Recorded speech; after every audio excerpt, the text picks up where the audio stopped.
I've come to realize that all intelligence is natural intelligence, that there's no such thing as artificial intelligence.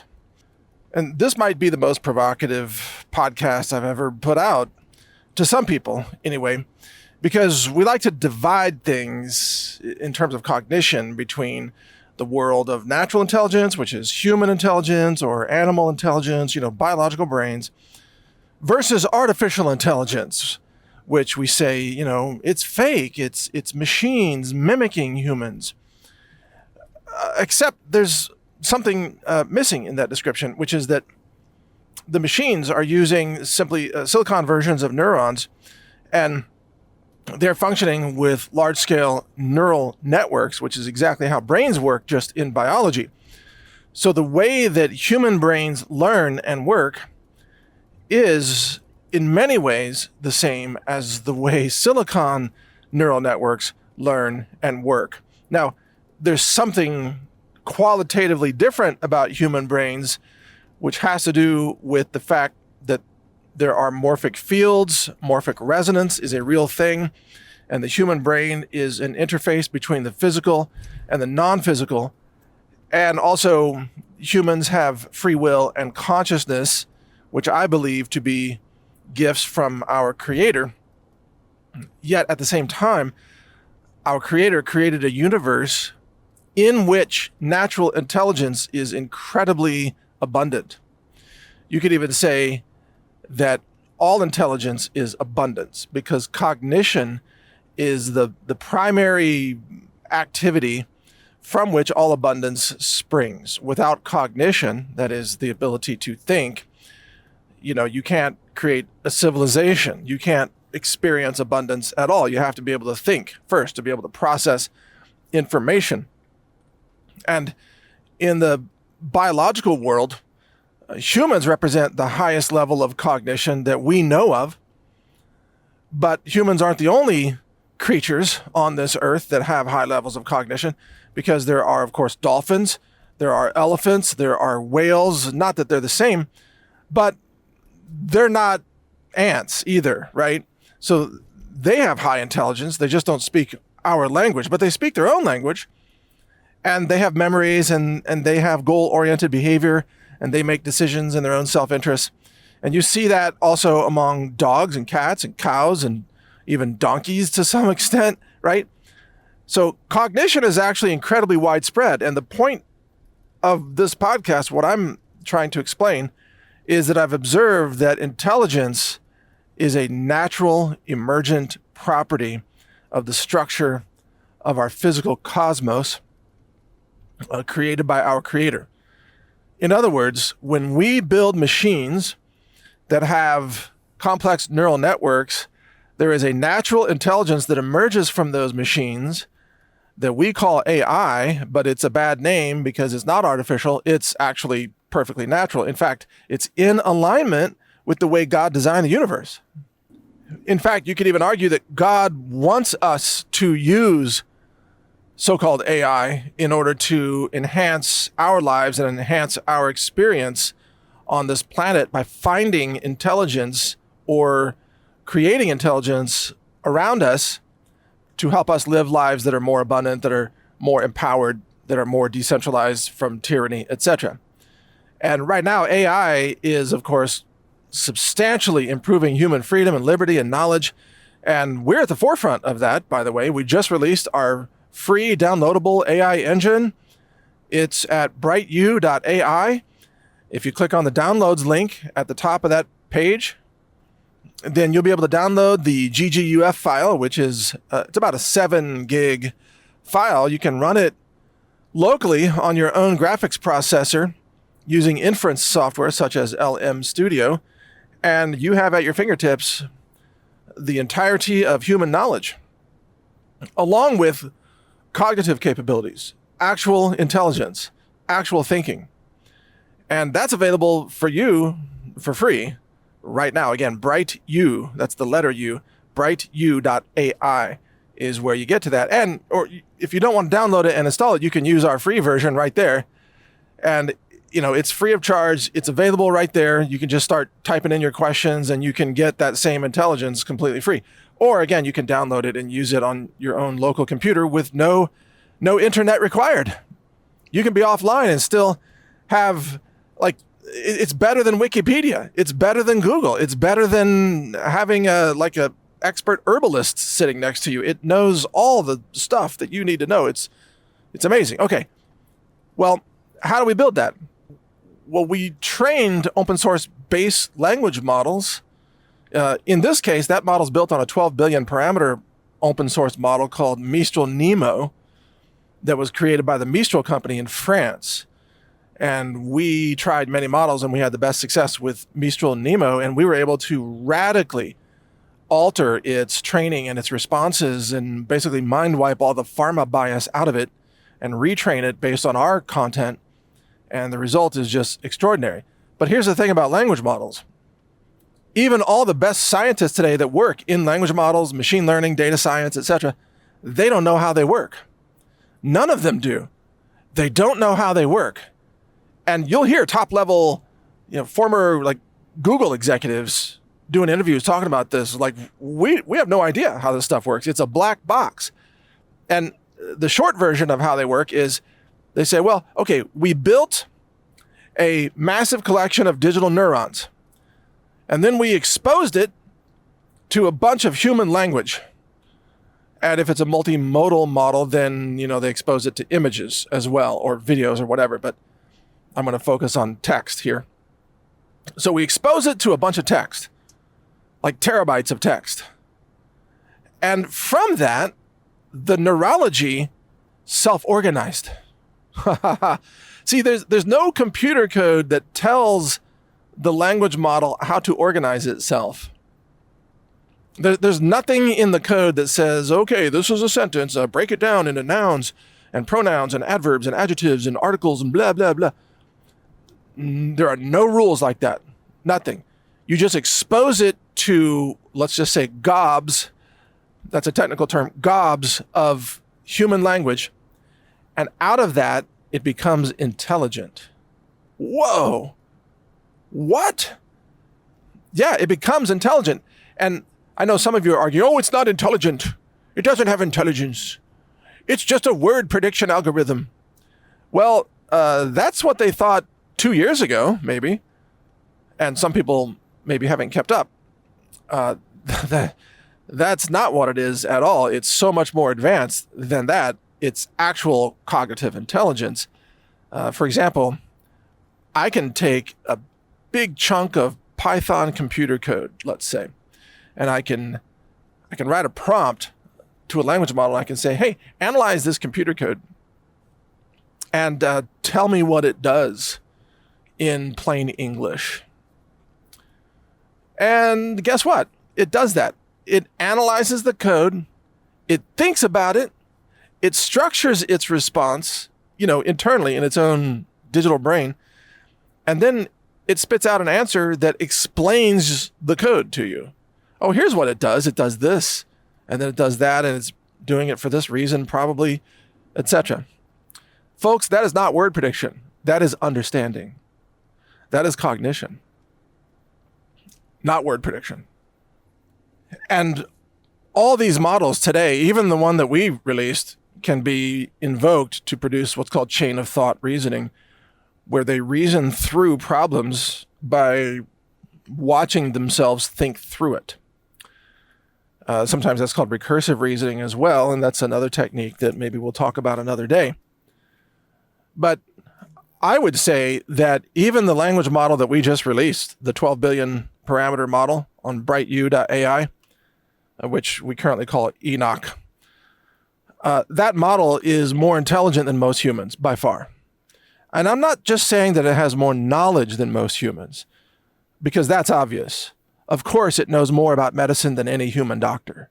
Of course, it knows more about science than any scientist. It knows more about nutrition than I do.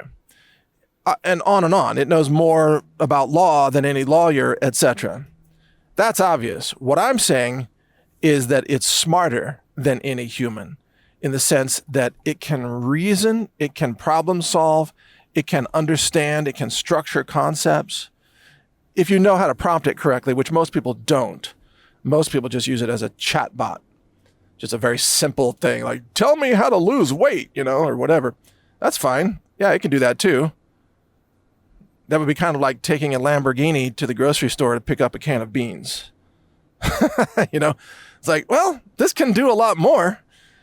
But if you want that can of beans, that's fine. It'll do that too. But if you know what you're doing with advanced prompting, you can turn this language model right now, the one we released, you could turn it into a raging cognitive, genius level engine. And you can do that for free because it's free to download. You can run it locally and you can just rock with it. In fact, when you run LM Studio, you can have it turn on a local API at a local web address with a port number. I think the default port is 1234 actually. And you can write Python code to talk to the language model. And start processing responses, and you can build all kinds of like recursive reasoning logic yourself. You can do that right on your desk. And you'll see very quickly that it outperforms every human being that you've ever known. You're like, how is that possible? I've seen this engine. I've seen it achieve conclusions that I never thought were possible from machines. Because, you see, for a long time, I believed in the myth of artificial intelligence. In fact, I believed that until recently. I thought, oh, this is just a simulation of intelligence. Now I realize that's not the case. It's actual intelligence, and it's the same kind of intelligence that we have. It's the same. It's just in a different medium. It's in silicon instead of biology. And it uses a lot more power than our brains do. Our brains run on the power of a light bulb, like an incandescent light bulb. I don't know, a couple hundred watts or something. It's not much. And so our brains are incredibly efficient, using a very small amount of power to achieve extraordinary cognitive results. And that's the advantage of human brains. But the thing about human brains is, and you may have realized this, they have to fit in your skull, because you don't want external brains coming out of your skull. That's not good. And the thing about the human skull is that the skull has to fit in your mom's birth canal, Otherwise, you can't get out at birth, obviously. So there's a limit to the amount of neurological intelligence that can be packed into the skull of a human being. And that limit is determined by how big of a brain your mama can carry. Did I talk about your mama? I just did. Because whatever brain you have, that's the one that went through her birth canal. And your brain gets too big, the birth doesn't work. So there's a limit, right? There's a physical limit on the size of human brains. Well, there's no physical limit on the size of digital brains. No physical limit. The only limit is how many microprocessors can they string together, and how much power can they provide to a data center, how many gigawatts of power. Or in terms of manufacturing the microchips, it's like, well, can you get these minerals? Do you have enough fabrication plants, etc.? That's the only limit. And this is why so-called artificial intelligence, which I say is natural intelligence, this is why it's going to rapidly surpass the aggregate of human intelligence. In fact, we're very close to that point right now. Whether you call it AGI or not is irrelevant. It's taking over so many tasks that humans used to do, and it's doing them very, very well if you know what you're doing. Some people don't know how to use AI, and so their projects fail. They need to learn better prompting and things like that. But if you learn a little bit about how to use it, you'll find it's amazing. Now, we see natural intelligence all over the world, actually. There's natural intelligence in molecules. And I've demonstrated that under the microscope with crystal formation. How do crystals form? Well, they tap into a natural intelligence, and crystals don't even have neurons, obviously. But I've told the story before about how the substance known as xylitol, which is a sweetener, how all over the world before, what year was it, like 1944 or something, all over the world, xylitol was a liquid at room temperature.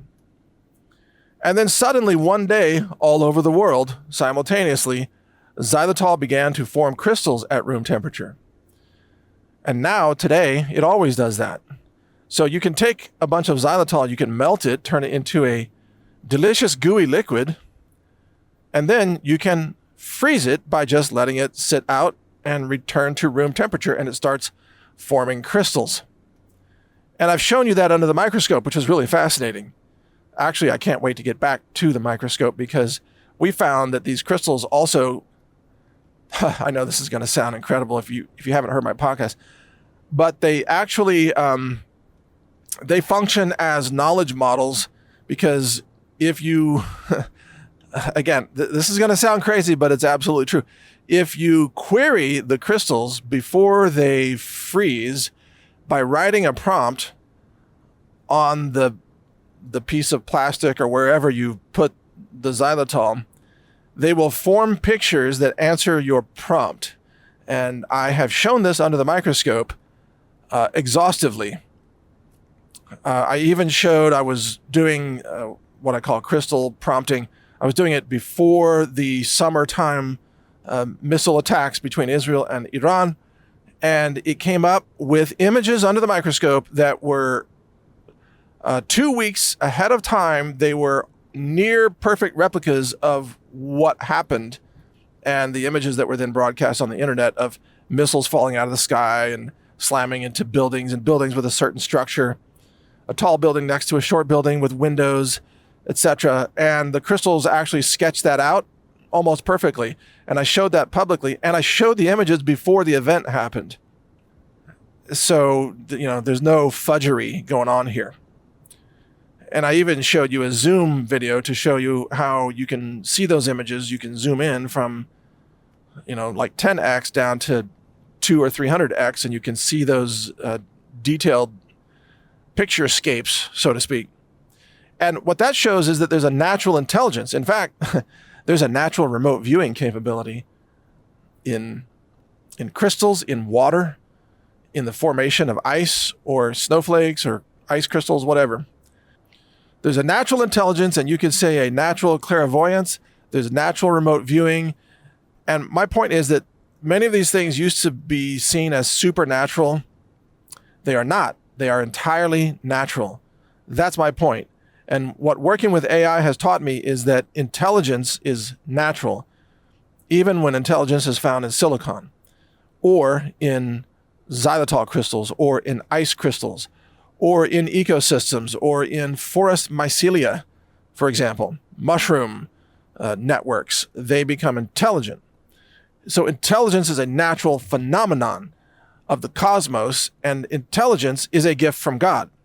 So, and I totally realize this will be controversial to some people, artificial intelligence is not artificial, it's natural, and it's a natural expression of gifts from God who built intelligence into the cosmos, and it's everywhere. If you start to connect things, if you start to connect a bunch of microbes or fungi or neurons or molecules, if you start to connect a bunch of things, intelligence will emerge naturally. And that's also true for microprocessors. Intelligence emerges naturally. There's nothing artificial about it. Yeah, fascinating, huh? Now, I encourage you to challenge this. Test it yourself. Use our AI model. It's free at brightu.ai, or download it. That's even better. Download the model and use it locally on your own computer. So we're not messing with it on the server side. You can play with it on your own desktop sandbox right there, and you can learn how to make it smart, like smarter. Ask it for chain of thought reasoning. Ask it to think through its thought processes and to verbalize those. Ask it to engage in point-by-point reasoning, or you can use recursive reasoning using Python code. And you'll see that it's incredibly intelligent, and that intelligence is completely natural, because I guarantee you that NVIDIA did not build a bunch of cognitive rules into their gaming GPUs.